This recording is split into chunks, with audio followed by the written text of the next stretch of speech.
श्री सरोज त्यागी जी, आपने प्रश्न किया है, कोई भी स्त्री अगर पूजन पाठ व्रत करती है तो उसका फल उसके पति को प्राप्त होता है या अकेले स्त्री को ही प्राप्त होता है? बहुत अच्छा प्रश्न है आदरणीय श्रीमती सरोज त्यागी जी, बहुत बढ़िया प्रश्न आपका है। देखिए, पत्नी को हमारे धर्मशास्त्रों ने धर्म पत्नी कहा है। वो पति की धर्म संगणी है।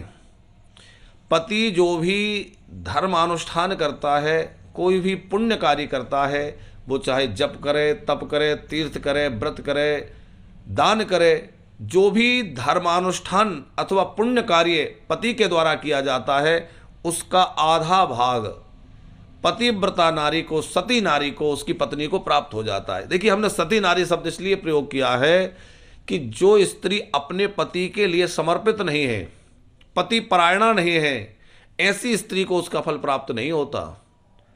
किस स्त्री को प्राप्त होता है? कौन सी पत्नी को प्राप्त होता है? जो पति के अनुगत है, पति के लिए समर्पित है और पूरी तरह से अपने पातिव्रत धर्म का पालन करती है। उस पत्नी को पति के द्वारा किए हुए जप तप अनुष्ठान धर्म कर्म का आधा फल सहज ही प्राप्त हो जाता है और पति के द्वारा किए गए पाप में से एक अंश भी पत्नी को नहीं भुगतना पड़ता।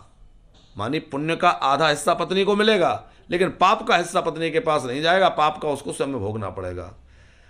ठीक इसके विपरीत पत्नी जो धर्म करती है, कथा सुने, व्रत करे, जप करे, कोई भी धर्मानुष्ठान करे, तो पत्नी के द्वारा किए गए धर्म अनुष्ठानों का फल उसके पति को लेश मात्र भी प्राप्त नहीं होता। ये शास्त्र की बात है, हमारी अपने मनमुखी बात नहीं है, शास्त्र कहता है। स्त्रियां गृह कार्यों में लगी रहती हैं, उनके पास बहुत सारी जिम्मेवारियां होती हैं। उन्हें घर को संभालना है, बच्चों को संभालना है, परिवार को संभालना है, रसोई घर को संभालना है, बहुत तमाम जिम्मेवारियां स्त्रियों के पास हैं। इसलिए हमारे ऋषियों ने, महर्षियों ने यह व्यवस्था स्त्रियों को दी है कि पति जो धर्मानुष्ठान करे उसका आधा भाग पत्नी को मिले, लेकिन पत्नी के द्वारा किया हुआ बिल्कुल भी पति को प्राप्त नहीं होता। लेकिन पत्नी के द्वारा किया गया जो पाप है, सती नारी जो पति परायणा नारी है, उसके द्वारा किया गया जो पाप है, वो पाप आधा हिस्सा पति को भोगना पड़ता है। माने पति के पुण्य का आधा हिस्सा पत्नी को और पत्नी के पाप का आधा हिस्सा पति को भोगना होता है। इसलिए आप इस बात को ठीक से समझ लें कि पत्नी के द्वारा किए गए कोई भी धर्म अनुष्ठान का फल पति को प्राप्त नहीं होता।